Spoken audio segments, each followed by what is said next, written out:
Take care of it afterwards. Bloody clumsy. He's pulled the bloody plug out now. Bloody fool. Oh, sorry, we're on the air? Oh, blimey.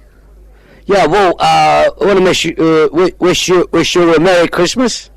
You know, it's got to have a drink on his birthday, ain't you, eh? You know, his birthday, ain't it? Anyway, watch out for them bloody quacks. I went to doctor's, where was it? Last week. I wasn't feeling too well. You know, I said, Doc, I've got a pain in my leg. He says, old age. I said, the other leg's all right, and that's the same age. Bloody fools.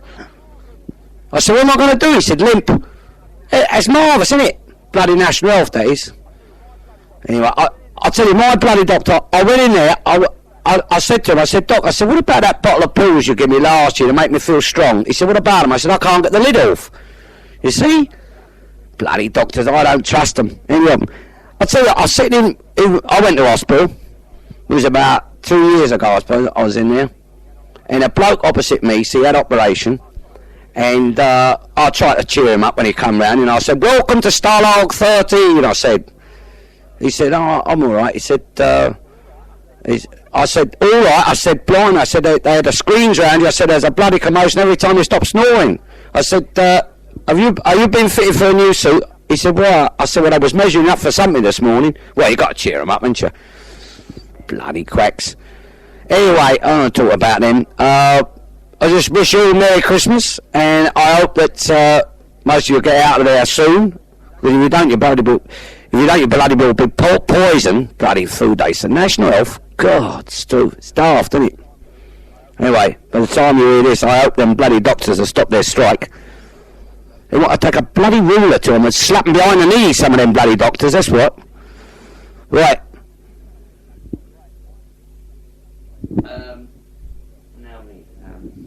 Anyway, this is me, Warren Mitchell, the creator of that monster. Well, me and Johnny Spate. And sincerely, I'd like to wish you all a Merry Christmas, Happy New Year, and sincerely wish that all of you will be better soon and back in the bosoms of your families. And there can't be a better place to be than in the bosom of your family, can there? So, Merry Christmas and get well soon.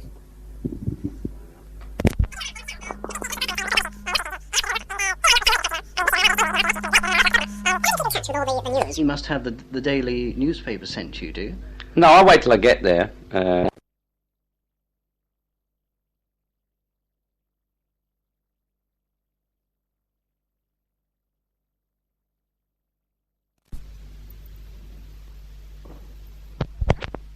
They do love Alf. They love the show. I think it's a national pastime in Australia. They call it rubbishing, knocking things, you know. And Alf is a real knocker. And in that I knock with some knowledge of the country now. I mean, this year when I arrived there this January, you know, after the election, it's going to be great because I'm going to have an awful lot to talk about. But how do you keep in touch with all the news? You must have the daily newspaper sent to you, do you? No, I'll wait till I get there. I find it all happens usually in the last couple of days. I mean, but the first year I went there, in fact, it was the night before I opened. I went to Bondi Beach and saw a surf carnival, and I mean, Alf was able to take the mickey out of all these bronze giants pouncing about on the beach there. But it is indeed a great place for me. This will be my 8th year running. I've been there. And I play a lot of tennis, and I go sailing a lot, and swimming, and surfing, and water skiing. And I work hard in these clubs at night. And they're a very enthusiastic audience. They're still, for all their claims to be independent, and they are in an independent country, their roots are terribly strong. Their ties with the old country. So many of them are first or second generation Poms. That's my pianist coughing there. He smokes too much.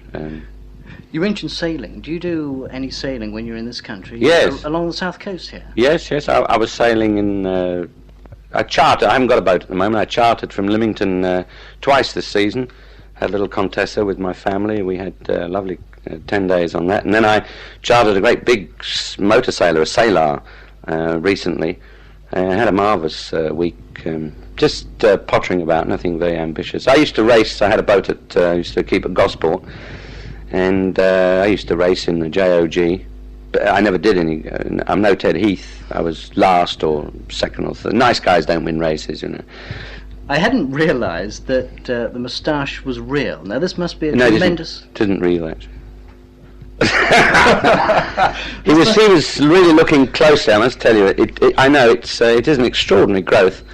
This must be a tremendous disadvantage to you when you're sailing. I mean, you're so recognisable, aren't you? Yes, particularly if you're racing in Sydney Harbour and they see me on the foredeck there wrestling with a spinnaker or something, and it's, "Go on, you pommy bastard, you bald-headed old git." It doesn't matter. I have stuck one on occasionally if I'm playing a part which hasn't got a moustache, but I don't like wearing stuck-on ones. They come off and they tickle, and this just tickles anybody who comes into close contact. It doesn't tickle me. So that means that you like being watched and recognised in the street. Are you accusing me of some sexual perversion? I don't like being watched, no. You have to face the facts. I mean, with a bald nut like mine, even without a moustache, even with my dark glasses and my cap, I'm still pretty well recognised, and it's a small price to pay for. I've been very lucky in a profession which is 90% unemployed most of the time I work, and if I have to pay for that by being recognised, well, I'll pay that price. I'm lucky to be recognised. Shall we ask Alf to sing a song for us now? You've made a couple of albums. Yeah, well, Alf Garnett. that's it. I mean, people like somebody, you know, because there's all good singers in my family, you know, had to be, because there's no lock on the lavatory door. But I mean, people do like, you know, Richard Torber, used to like him, Peter Dawson. I am in that sort of, you know, group, really.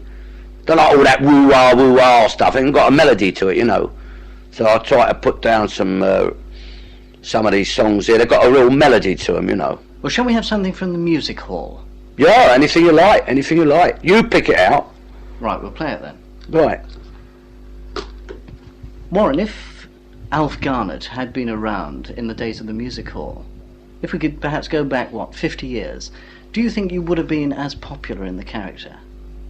I think so. I think there's a tradition of the character comedian, and you look back in the history of music hall, there's, you know, people like Little Titch and George Robey, and even recently, I mean, Bernard Miles, when I was a kid, was doing his agricultural labourer, and he was very popular, and Billy Bennett on behalf of the working classes, Jimmy Wheeler they were all characters, and I think this is probably the appeal in Australia. They had a comedian there called Roy Reen, what was his name, Old Mo, and I know people, it's a bit of a cheat, really. I mean, I think somebody who goes out as themselves and gets laughs is very clever. I'm a bit frightened to do that, and I can hide behind this guy. I can go out tonight to this audience here and be thoroughly offensive.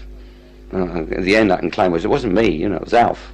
I wouldn't talk to an audience like that. I think those were great days, and we all regret the passing. I don't think they can ever come back. And it's a shame because these clubs in a way have replaced, these clubs and pubs that one plays have replaced variety, but there was a marvellous, I only saw it from the outside. As an actor, I used to go always to the second house if I was playing a small part and I was finished in the first act. I'd rush around to the Empire or something and see, Tommy Cooper was just starting. I would always rush, and Frankie Howard. I used to, as a child, my mother and I never went to the Straight Theatre. We went to the Palladium. We saw every show. We saw Max Miller at the Holborn Empire. They were great days, and they were great performers. And there was a great sort of sense of discipline. I mean, in the old days, most empires, if you did a 10-minute act, you did 10 minutes. If you did 10.5 minutes, you got a note from the booker that said, "Do you mind, please? 10 minutes you're booked for," and that's it. Do you regret this passing of the discipline then? I mean, tonight, for instance, you can do what you like, can't you? You can go on for twice as long if you want to, and I know some acts who do. Yes, indeed. Well, as an old showbiz dictum, leave them wanting more. I do about an hour and a quarter. I think it's enough. There are people who go on for more. It's also, I like the magic of the stage door. You don't meet they didn't meet the public that much. There was something about this man who was on the stage. He came from a different world. And now the performers in these clubs, they go. I mean, I never see my audience before I go on. I won't go near the room. Some comics will walk in, have a drink at the bar even before they start, and I think that spoils it as far as I'm concerned. They don't see me until I appear as Alf. It's nice to have this slight barrier. I think so, yeah. We don't have to go back as far as the music hall, though. Perhaps we could just go back to that first comedy playhouse. Can you remember that the first Till Death Us Do Part as a comedy playhouse? Did you realise how successful it was going to be? No, I remember Tony Booth saying to me that they'd say they want to make a series, and I said, oh, they're mad, and this is no series, it couldn't be. I couldn't see how a family arguing and fighting and screaming at each other like this could ever be considered, you know, suitable fare every week. But the show, of course, developed. Johnny saw the possibilities very early on. I don't think it was all there in the comedy playhouse, but as he got into it, he realised that through these characters he could express great number of his own political ideas, and in a way I can compare Johnny to Shaw, Bernard Shaw, although Shaw used very articulate characters to express his ideas, and Johnny uses these inarticulate idiots to discuss the matters of moment, and I think that he makes his points no less effectively than Shaw did, and in a way much more effectively, since we played at one time to an audience of 20 odd million.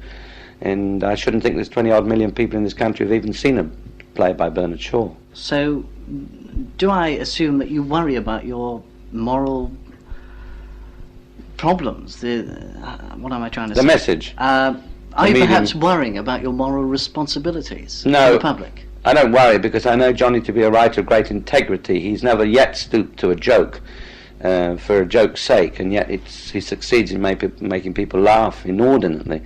I don't worry about it. I leave it in his capable hands. He does a lot of agonising. His scripts are constructed with extraordinary care.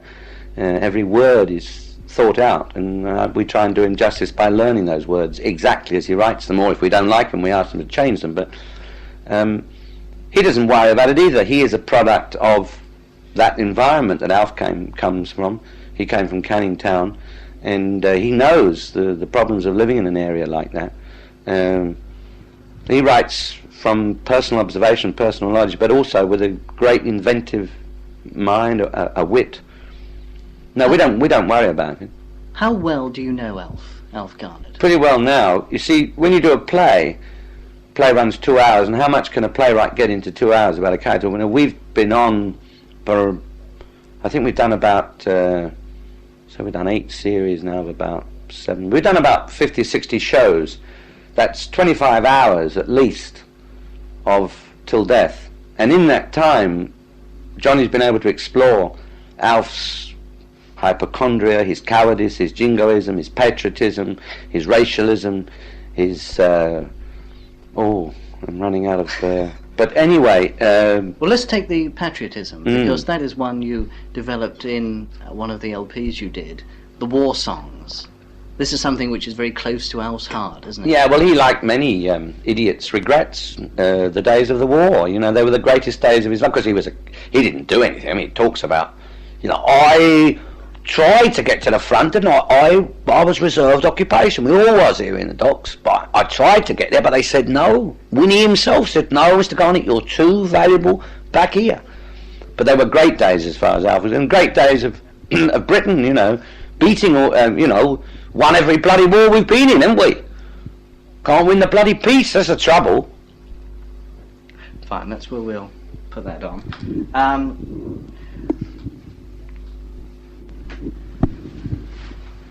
Warren, considering your love of the theatre, which you've talked about, is it perhaps surprising to you that Till Death Us Do Part hasn't actually gone on the boards? You've done the films, you've done television, you've done radio. Yeah, but not as Alf. Well, interviews as Alf, but well, the theatre is difficult. We've had an enormous number of offers to do it in the theatre, and at the moment Johnny is contemplating, you know, several offers that are there.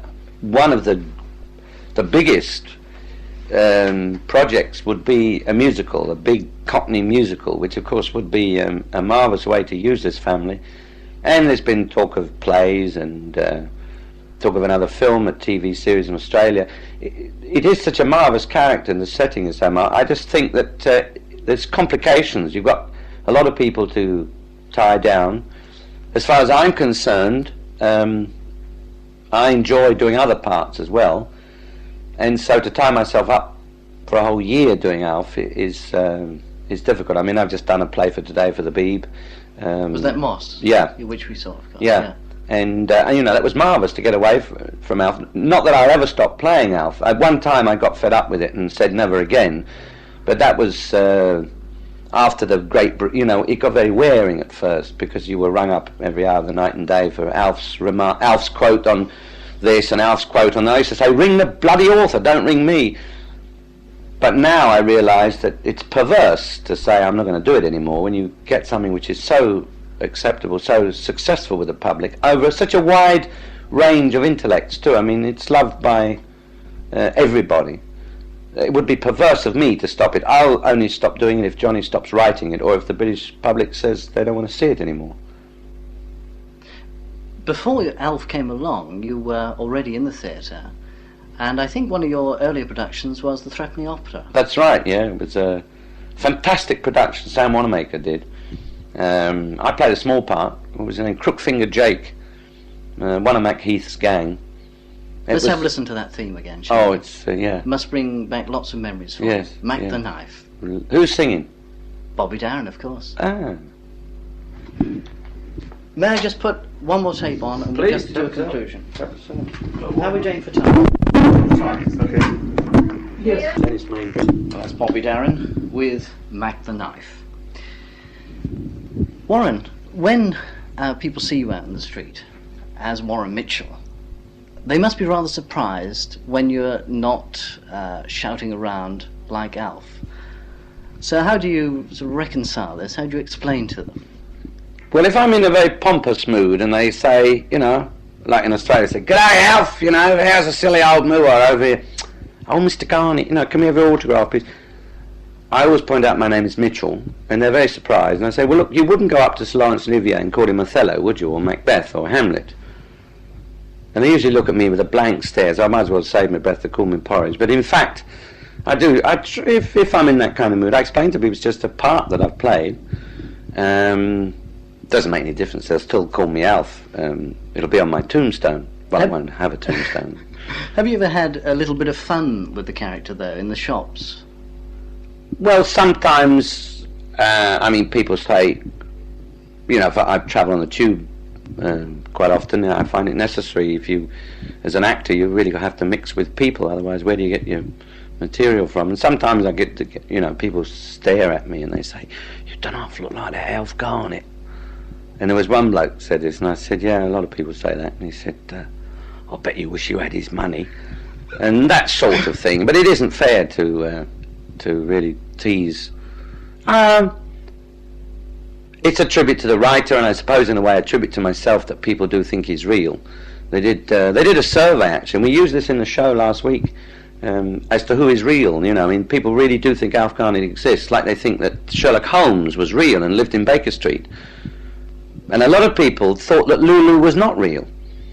Was not a real person. We use this in the show, you know. This family sitting, we're watching telly, and there's Ronnie Corbett playing golf. It was last week. And people, you know, saying, it's all acted, isn't it? You know, I mean, and somebody said, "Is he really short as that?" I said, no, it's a gimmick, isn't it?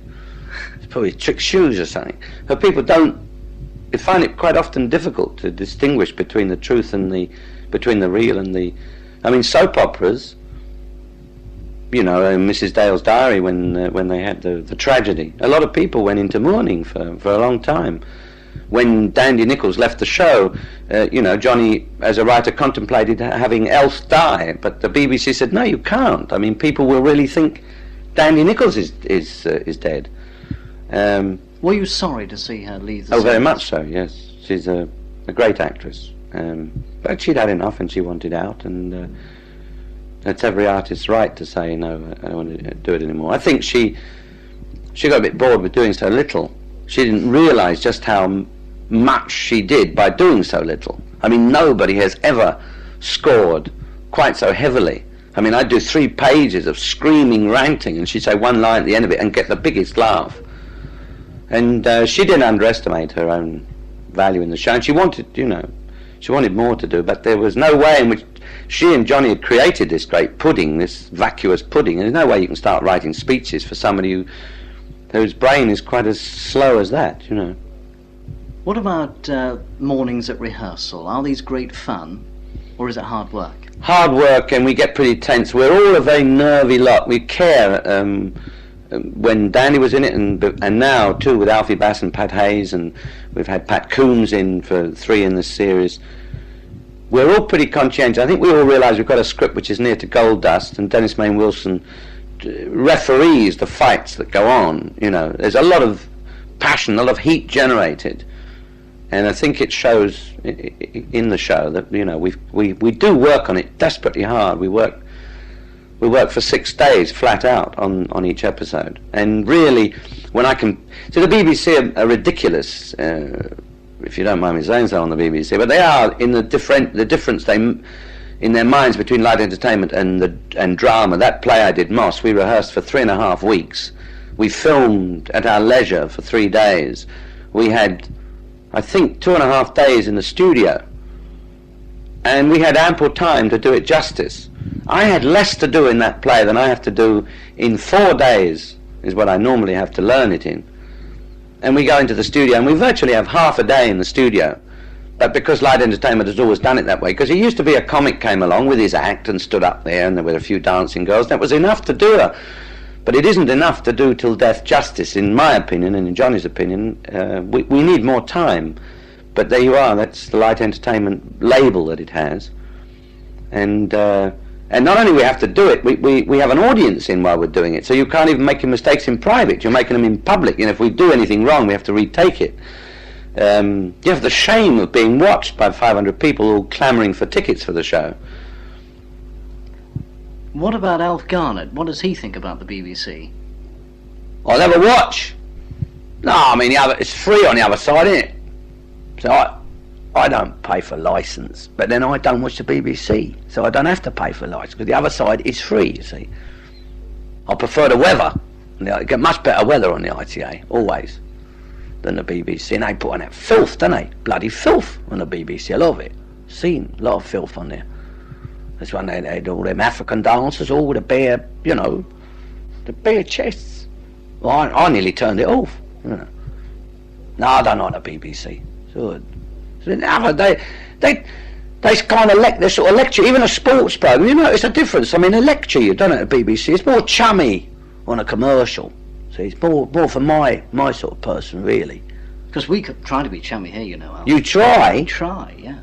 But it's all like, I mean, look, Alf, I'm being chummy now. well, you might think you're being chummy, but you ain't bought a pint in with you, have you, for a start off? Well, look, I Alf, mean, I've been sat here talking for about half an hour, and a drop ain't even passed my bloody lips yet, has it? I don't say anything, you know. And if it had been a commercial radio, I'd have been there with a bottle of scotch, you know, pint, gets things going, you know, party atmosphere. What's what you want, innit, this time of year, coming up Christmas, you know. what do you think Alf will be doing at Christmas then? What's his idea of a good...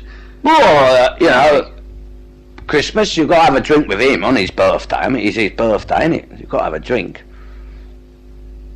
Suppose, I don't know what we'll be doing this year, because, I mean, she's out in Australia, the silly old moo. I don't know who's going to cook the bloody turkey. Probably won't even bother this year. Anyway. It's a funny thing, isn't it? All them Christmases we've seen go by. I lived in that house in Wapping there about 50 years now. I must have seen, about 20 prime ministers. I'll tell you something, I've been poor under every one of them. Just think about that. Well, I expect, Alf, you'll be going down the pub this Christmas, will you? Oh yeah, well, I say you've got to have a drink with him on his birthday. I'll go down the pub, yeah, I'll go down the pub every bloody day. I mean, it don't matter if it's Christmas or not. Got to get out of the house, haven't you? Exercise, good exercise, you know. You'd probably see we had a game of golf, Bert and me. But that is a good game, because you know, get a bit of drinking while you get, it's good for you in the fresh air, you see. Get a ball of whack, drop a scotch, chase after the ball, another drop of scotch. Hit the ball again, another drop of scotch. They invented a game of golf, your scotch, you see, so that you drink plenty of it. It seems a good game, that. What about Warren Mitchell? Will you be having a working Christmas? No, I won't be working. I don't like Christmas, I must be quite honest. I feel a great deal of sympathy with Scrooge. I loathe it, really. My wife is at the moment driving herself frantic trying to get presents in. I have announced to her tonight, if she likes to tell me what she wants for Christmas, she can go out and buy it for herself, but I ain't rushing around the shops in that mad, compulsive spending spree. I don't enjoy Christmas at all. 2 years ago, I took the family with me to Australia, and we were in Fiji on Christmas Day and sitting on a white sand beach with a broiling hot sun, and we actually had Christmas dinner, and our wine waiter invited us to his village, and we sat in a little straw hut and sat cross-legged on the floor and ate chicken legs and tomato sauce. That was one of the best Christmases. You enjoyed it, despite having so many Christmases at home with the holly and the ivy.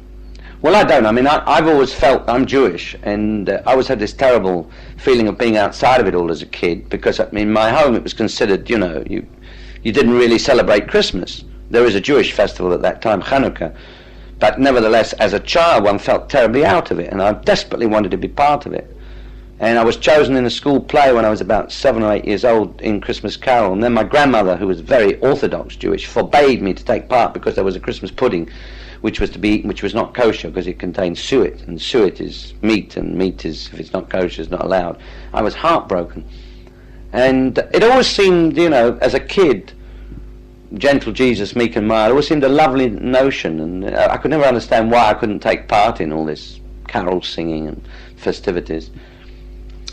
Now, I find the religious side is mostly a joke. I mean, when you look at the world, the state of the bloody world today, how anyone can even consider celebrating Christmas. I mean, if they held a moratorium on Christmas until even the Christians got together and stopped fighting each other, it would be something. It is a bit nonsensical as a religious ceremony. If it had any effect, if it did any good, if it really did bring people together, even for 5 minutes, but it doesn't seem to.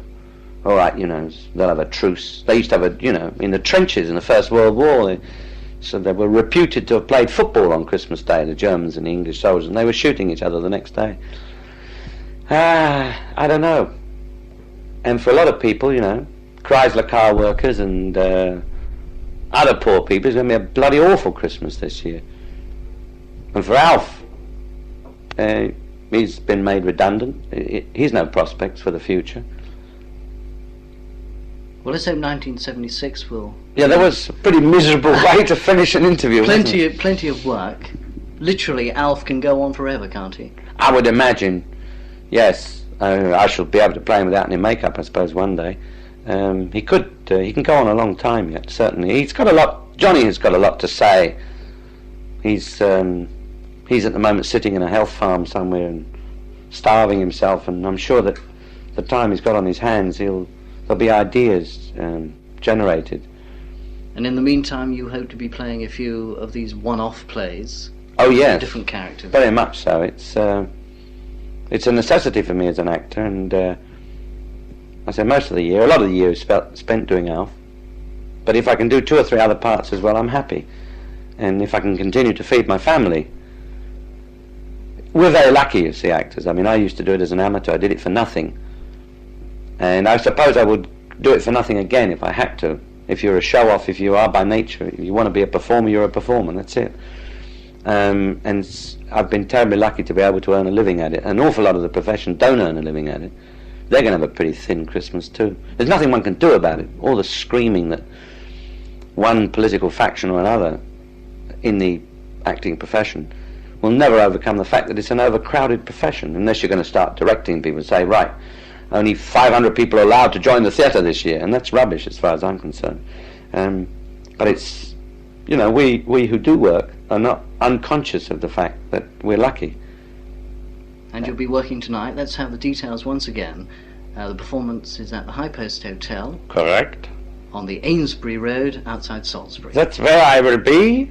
With the NATO forces here, we are come over here to have a little run around your Salisbury plain. Have a look and see, for the next time. Alf doesn't like that. Bloody right, I wouldn't. It's marvellous. All our enemies are now our friends. Bloody friends, and some of our own, Those clothes too, supposed to be out for bloody jocks. Find a drop of oil, it's sod you, Jack, I'm alright, innit? After all we've done for 'em, and your taffies. Bloody daft, innit? Anyway. I don't know who to thank, whether I thank Warren Mitchell or Alf Garnett. Thank you anyway, and best of luck with the show this evening. Thank you. Can I give you 2 quickies? Yep. I'll make it very quickly. One, you adopt the mantle of Alf Garnett so readily. Has he taken over Warren Mitchell? No. It's a short The answer. fact that he appears to. No, he hasn't taken over. I mean, an actor is... an actor is an actor. That's my job. I don't know what you do for a living, but whatever you do, it would probably seem as mystifying and difficult to me when I see an engineer with a lathe and a piece of metal and turning it and making something with it. It's a total mystery. I see an architect reading a blueprint. It's a mystery. They're experts. They've spent their lifetime studying it, and it's my job. And there's no mystery about acting. The mystery, yeah. Some are given. I mean, I was lucky. I was given. I look foreign. I mean, my whole career was based on the fact that I never played Englishmen for years. It was always Germans or Italians or Greeks or something. That's a God-given thing. That's an accident. The rest is hard work. There's a marvellous quote which I can give you. I think it's Stephen Leacock. That anyone who does a job well, and he did his job well, and he said, he had it posted up, stuck up on a thing in front of his desk, and it said, "The harder I work, the luckier I get." So basically it's because you love Alf Garnett so much that really it's a pleasure to slip into the role of Alf. I mean, yes. I love... An actor likes to play in well-written parts. Most of us... There's a terrible shortage of good scripts, good new scripts. There's plenty of old plays.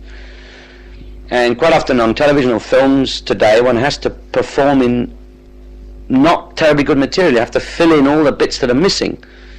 And Alf is a very well-rounded character, very well written. Any actor would give his eye teeth to play it.